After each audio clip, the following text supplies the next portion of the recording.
Transformers number 11. Transformers continues to be an awesome comic. I'm really into this relaunch. This one was pretty good. This was a bit more character driven. There's a little bit of action at the end. So I'm going to use, of course, the space system. So story, pacing, artistry, characters, enjoyment. Each category gets a score between 0 and 2. 2 is the best you can get in any category. There have been a few issues of Transformers that have gotten the 10 out of 10. This one's not going to get the 10 out of 10 just because of the way my space system works. However, it is going to get a very high mark. Starting with the storyline, I'm going to give it a 1.5. I really like what's going on here with the storyline. It's just continuing on with the war. It's taken its toll on some of the Transformers, some of the Autobots, and Decepticons as well. Ultra Magnus has just been brutalized. We've seen him. We saw him last issue. He was really brutalized. Elita 1 is here. She's angry. She feels that she's been abandoned. I love Elita 1. I have every Elita 1 figure. I think that they've made, except for the one that they made for that. There was like the 3 robots in one of those garbage Transformer movies. Anyways, I didn't get that one. But I love Elita 1 here. Great stuff here with RC, some character stuff. You're not used to getting a lot of this character stuff in Transformers, which is why I think this is actually one of the stronger points of the comic. But yeah, it did halt the story a little bit because we had to stop to do these character bits. But still really, really good stuff. Pacing, I'm going to give it a 1.5 as well for pacing, for the just reasons I just outlined. The pacing is actually very good. You might give it a 2 out of 2, but I wish there would have been a little bit more action, just a little bit. There's still lots of action, but Transformers lends itself to action. But really cool. We got Devastator here, shows up. Oh, this is a great. I'll get to the art. Actually, I'll get to the art in a second. So yeah, pacing is on point. Everything's working good for this one. The art, I'm going to give the art a 2 out of 2. This is exciting stuff.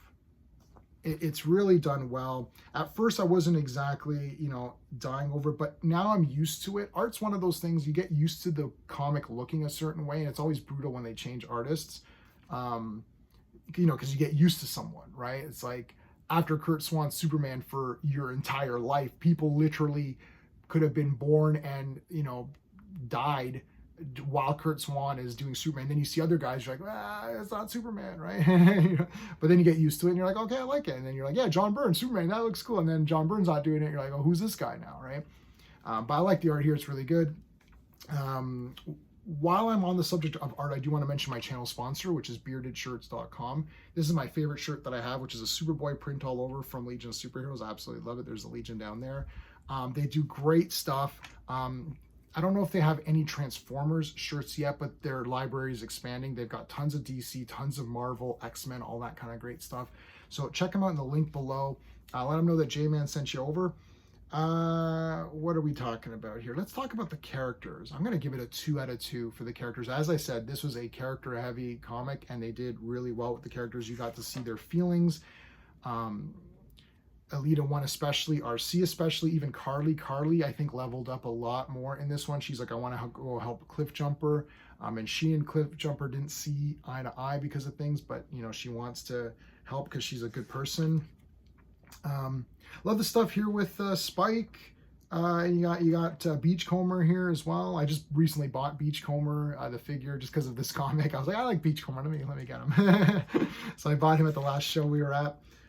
Great character moments here. Yeah, awesome stuff. Good stuff with Ultra Magnus, who's one of my favorites. For the enjoyment factor, I'm giving it a 1.5. I really like this comic. Transformers continues to be one of the better comics out there. I know modern comics are supposed to suck, but they don't. You gotta cherry pick them. You gotta, just like in the Bronze Age, you have to cherry pick. Now, granted, in the Bronze Age, a lot of them were really good, especially Marvel for sure, and even DC. But you still have to cherry pick, and no different today. Get your 4 Spawn titles, get your Transformers, get your G.I. Joe, Larry Hama. I like action comics right now. I've liked Superman right now. Conan has been stellar, right? So there's a lot out there. You just got to know which ones to pick. And you should be picking Transformers. Like, are you kidding me right now? If you're not picking this up, you better have a good reason why you're not picking. If you're buying if you're watching this video and you're buying comics or you're reading comics, How are you not reading this? I don't understand. It's like, is there anyone that doesn't like this? Like, this isn't even a shill video. I'm just like legitimately like, is there anyone that doesn't like this? Like, I can't, I don't know. Anyway, if you like my space system, please like the video, consider subscribing to the channel. Thanks for watching. Until next time.